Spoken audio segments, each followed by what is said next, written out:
Hello guys, welcome to the episode 23rd of this series of tutorials on creating the web API and consuming it with MVC in ASP.NET Core 3.1. I shall continue to upload one episode every day and I shall walk through configuring the startup class in this particular lecture. Since these episodes and the code base are built in continuation from the previous ones, I request you to go through them before viewing this one. Now there are plenty of useful takeaways if you view the tutorials through to the end. Finally, I would request you to subscribe to the channel and share it with the like-minded. So let's see how we configure the startup class. By the end of this lecture, we'll first do some housekeeping and cleaning of code and then configure the startup class. So let's switch over to the Visual Studio and start doing our stuff. Now in house cleaning, what I want to do is I will just get rid of this error view model which is not required for this project, and we'll delete this, and neither we have this require this error.cshtml error view, so I will just delete this as well.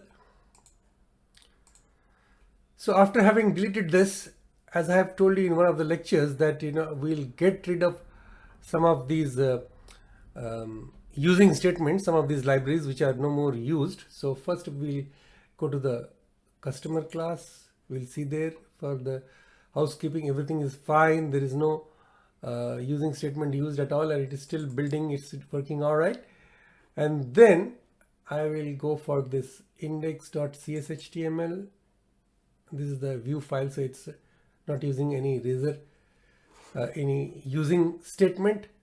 And then program class, everything is being used in the program class or not? No, you have got this, some of these unused using statements in gray. If you wait for a few seconds, it will become gray if it is not getting used, and get rid of them. And what else? Now let's shift our attention to startup class, and there are a lot of things that are not getting used. So first of all, I will configure the startup class and then accordingly do the cleaning.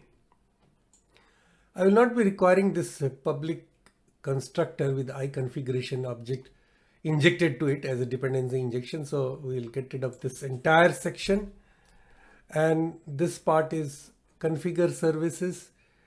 It's already calling this add controllers with views, and in the iService collection it adds the add controllers with views, which does what? If you read, it adds services for the controllers to the specified iService collection. Okay, and Microsoft is writing, this is the default comment, use this method to add services to the container. So that's in general anyway, because we are using controllers with views. Now this part is all right.